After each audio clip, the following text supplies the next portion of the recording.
Welcome to Web Handling. My name is Dave Roisum. In this clip, we continue our discussion of the Baggy Nonwoven Calendar where we left off last time. Recall that we approached the problem in a very organized and diligent fashion. Recall that we used our best data gathering techniques. Recall that we could not see or measure a smile or frown shape in the raw material. Recall that we could not see or measure a smile or frown shape in the calendar. Recall that all of our data was worse than worthless because it cost time and money to get, and it resulted in not the tiniest step towards understanding the problem. In short, we got stuck. Recall that we suggested to start paying attention and not making what seemed to be reasonable assumptions. Note, there are other parts to this machine. Note that the machine has idler rollers on it. Note that the idler rollers immediately following the calendar are hot, or at least warm anyway. This makes complete sense because the calendar is hot and it heats up the web that in turn heats up the idler. On closer observation, we note that the idler roller is warmer in the middle. This makes complete sense because the web is heating the idler roller in the middle while the ends of the idler are radiating heat away. More importantly, notice the frown shape. We were looking for a frown shape and now we clearly found one.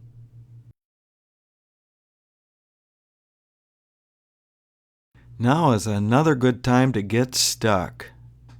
We learned, and in fact I taught, that idler rollers are not process elements, that they make no permanent change in the web as creating bagginess must. Also, we would tend to dismiss idler rollers just a bit warmer than room temperature to be insignificant compared to 450 degrees F in a crushing calendar nip.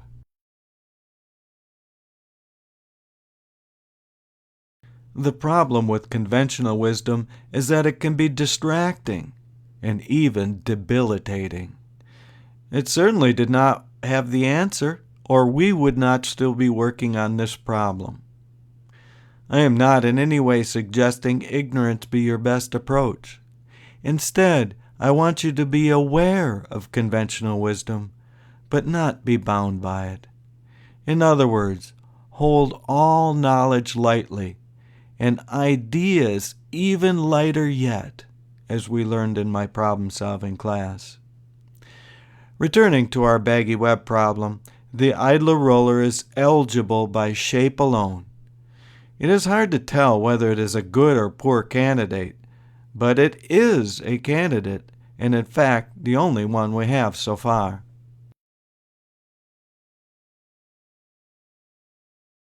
So now we have a candidate. So let's run with it and see where it takes us. We must then construct a working theory. This is easy to state. A frown-shaped idler roller temperature profile is responsible for a frown-shaped tension profile. However, a working theory is worse than worthless at this point. It is at best an idea that does not seem to be directly contradicted by evidence. Yet, it could be a hot air, or even worse. It could be totally wrong. We need to aggressively test the working theory before it has any chance of trustworthiness enough to take serious action. So, how do we test this working theory?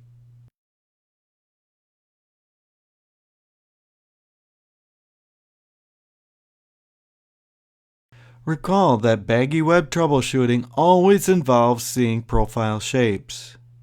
So we must now change the shape and observe the response. So how do we change the shape of the idler roller temperature profile?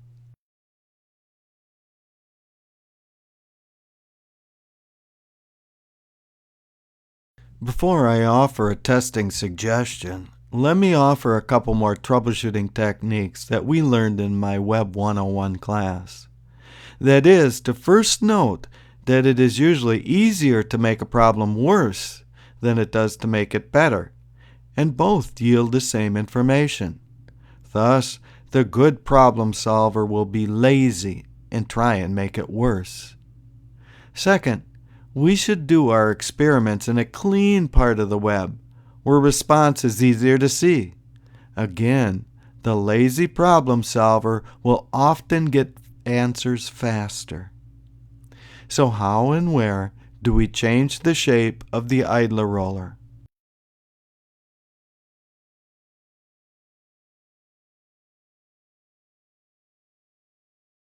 We can quench the idler roller with water for an aggressive shape change.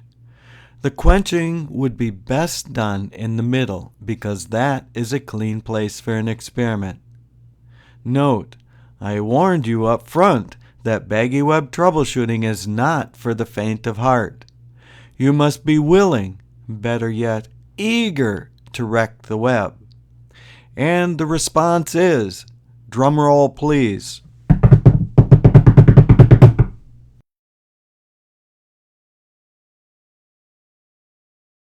The response to the water quenching test was, for the very first time ever, a vivid baggy lane in the middle. In fact, we get 2 experiments for the price of 1. Science has the gift of prophecy. We can predict that the baggy center will go away in the next couple of minutes as the center of the idler roller heats up again. Note, just to be clear here, the response is not due to water itself, as the product is hydrophobic and the water itself disappears in seconds anyway. It is the cooling provided by the water. In any case, we are done with the hard part of troubleshooting. Wait a minute, you say. We haven't fixed the problem yet, you say. True enough, but the remaining parts are easy for the troubleshooter.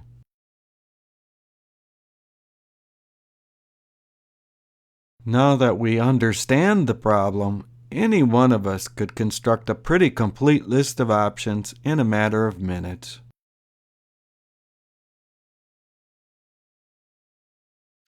Next, we go to decision making that may be no more difficult than throwing darts. That is, because everything on the list works if we truly understand the problem. Also, in this case, probably nothing that works is not already on the list. It is truly hard to miss in those circumstances. All right, I exaggerate just a bit. Some options will be more effective and some will cost less. 2 important considerations. Thus, while a solid gold idler roller will work because gold has an incredibly high conductivity, we might find it cheaper options to work with. The main point here is that all options are effective to a degree when we understand the problem. Also, I never said that decision-making would be pleasant. Some choices can be quite unpleasant at times, but not difficult in the sense that we don't know what will work if we understand the problem. The final part of problem-solving process is merely project management and was covered in my problem-solving class and would be trivial for this Baggy web case.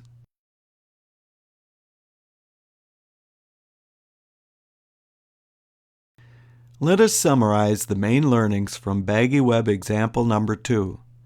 These techniques will be part of nearly every successful Baggy web troubleshooting process. First, we used the shape tool extensively to characterize the frown shape bagginess as well as to change the shape of the idler roller temperature profile. Second, we used exaggeration. We quite aggressively tried to make bagginess in an area of web that was not baggy. The point is to break the web while at the same time not breaking the machine.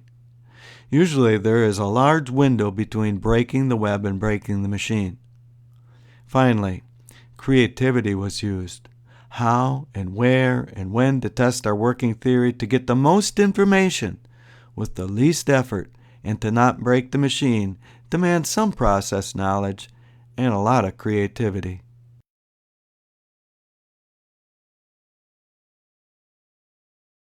Thank you so very much for watching this module in my Plant Practical video series. Stay tuned as we continue our tour of successful Baggy web troubleshooting case histories.